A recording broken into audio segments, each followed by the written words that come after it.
Hey guys, it's Nick, and if you are a yoga studio or a fitness studio and you want to use more Facebook marketing and more social media marketing to drive people to your studio and to tell members about what's going on, you've got to make sure that your marketing strategy is in line with your business model type. After this video, you are going to know which business model type your business falls into. There are 3 different business models for yoga studios that we talk about.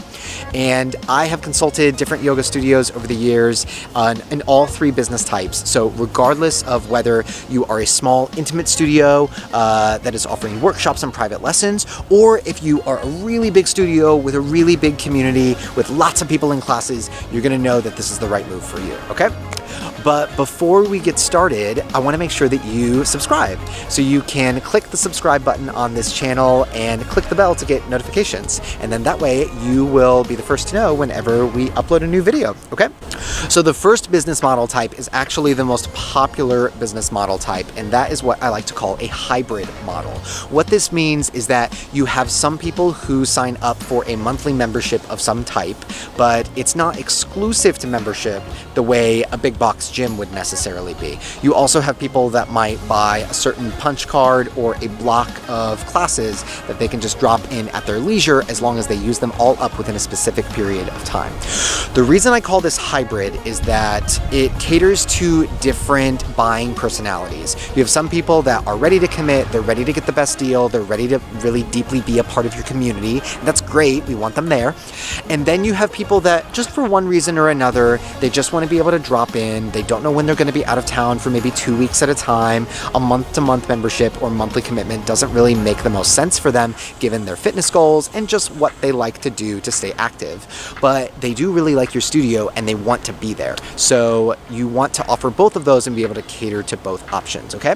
The other big advantage with a hybrid studio is that you have an opportunity to run little promotions or really get people in the door in terms of running sales or doing launches around discounted class packs, but you also have this core group of diehards of members that really love what you're doing and they are super excited to be a part of your community. So that's number 1, that's the hybrid model. Then you've got number 2, in which we're just going to hack off those drop-in options and we do what is called a membership only model. This model is very similar to what you would see a big box gym do. Why on earth would you do a model like this? Well, there are a few reasons. For example, Pure Yoga in New York City does a membership model, and part of that is so that they can just help keep out people who are just coming in to drop in once and are never going to be there again. Being such a tourist city, having people that are temporarily there, they want to build kind of a core group and a core community. So what they have is a membership model, and then they have a lot of different opportunities for people to become members at a reduced rate. But obviously you would only become a member if you actually lived in New York City, and that's what they want in terms of building a community, right? The other great thing about a membership model, while you will have a little bit more of a challenge building revenue, your community gets super duper tight because everyone that is at the studio knows that everyone else there is a member. They are not Joe Schmo that is on a Groupon. They are not someone who just stopped in to check this out and maybe that they're really not into this at all. There's something very tribal about when it is a workout class or a yoga class and everyone in the room is a member and everyone in the room knows that everyone else is there to get their yoga on. So that is a really good model for that option. And then the third business model that I like to talk about is what I like to call the a la carte model. What this means is that rather than hacking off the drop-in class options, you actually hack off the monthly unlimited membership option so that people are only paying blocks of drop-ins in order to visit your studio. Now, this can be a really challenging model. The benefits of it are that it can be really high profit, especially if you have people that are coming 4 or 5 or 6 or 7 times a week to your studio. They're paying every single time that they come, and that becomes a high profit model. The challenge is that if you need to reduce your schedule because of the holidays or because of inclement weather or something like that, then you're not going to get any revenue. Whereas in a membership model, or when you have membership revenue in the picture, then you would have that as an option, right? The other big thing with an a la carte model is that the instructor's personality is a really big factor. The way the instructor teaches the class, people's affinity for the instructor, how the class is taught, all of that stuff. You're actually building an experience in which people would want to come back again and again and again, even though it's hitting their pocketbook again and again.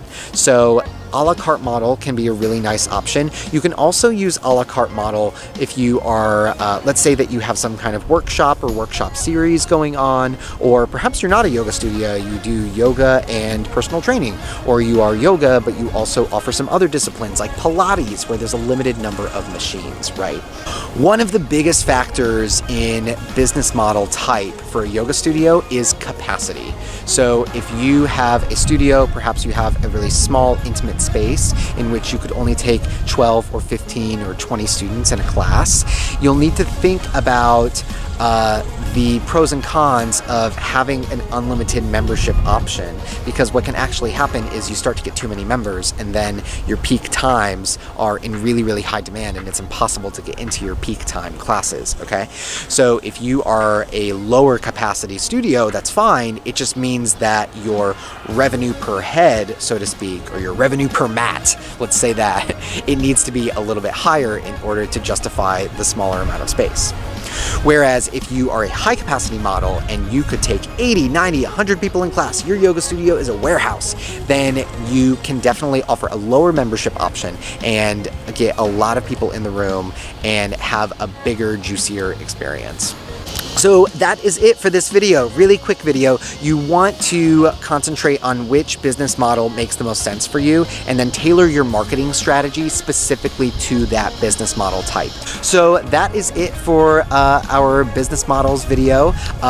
Remember to subscribe and click on the bell to get notifications. And if you want more information about this stuff and how it pertains to Facebook marketing, then you should definitely check out my Facebook marketing guide. It's called Yoga Advertising on Facebook, the Ultimate Guide, and there will be a link below for you to check out. This video is one of 10 chapters in that guide, guide video, whatever it's called. So you should check it out.